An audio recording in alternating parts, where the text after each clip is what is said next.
Some people mistake loyalty for a personality trait. Tom was one of them.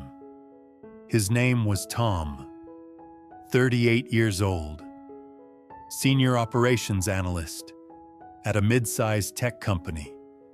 He had worked there for 7 years, and for 5 of those years, he had one constant in his professional life. His manager, Richard. Richard was charming, smart, political, the kind of person who always knew what to say and when to say it. Tom admired him. At first, Richard had hired Tom, given him opportunities, pushed him into rooms where important decisions were made. Tom felt seen, valued, protected. So when Richard started making mistakes, Tom covered for him, not lies, just strategic silences, redirected conversations, reports softened at the edges. The first time, Richard had missed a critical deadline. Tom stayed late, rewrote the timeline, made it look manageable. Richard thanked him privately. The second time, a project Richard had signed off on failed badly. Tom absorbed the questions in the debrief, took ownership of decisions that weren't his. Richard said, "I owe you one." The third time, the fourth time, the fifth time. It became a pattern, Tom told himself. This is what it means to be a team player. This is loyalty. This is how careers are built. And Richard rewarded him, publicly praised him, gave him good reviews, nominated him for a stretch assignment. Tom felt like he had made the right choice. Then the company restructured.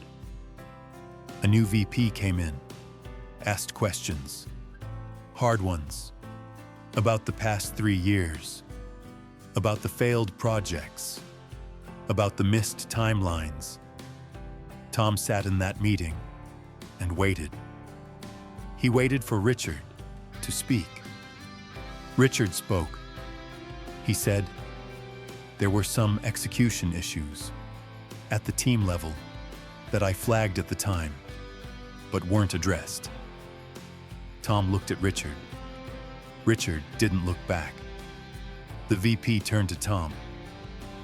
"Can you walk us through what happened on the Henderson account?" Tom walked them through it, accurately, completely, without protecting anyone. For the first time in 5 years, he was put on a performance improvement plan. 3 weeks later, Richard was not. Tom sat in his car after the meeting and thought about every late night, every rewritten report, every absorbed question, every "I owe you" one. He counted them. He had protected Richard at least 30 times over 5 years, and Richard had needed exactly one moment to decide that Tom was expendable. One moment. If this story is hitting you, subscribe to Narrathex, new story every day. Tom left the company 4 months later, not because he was fired, but because he finally understood something that should have been obvious. Much earlier, his loyalty had been an asset to Richard, not to himself. He joined a smaller company, different culture, different leadership. On his first week, his new manager made a mistake in a client presentation. Tom noticed. He said nothing and waited to see what the manager would do.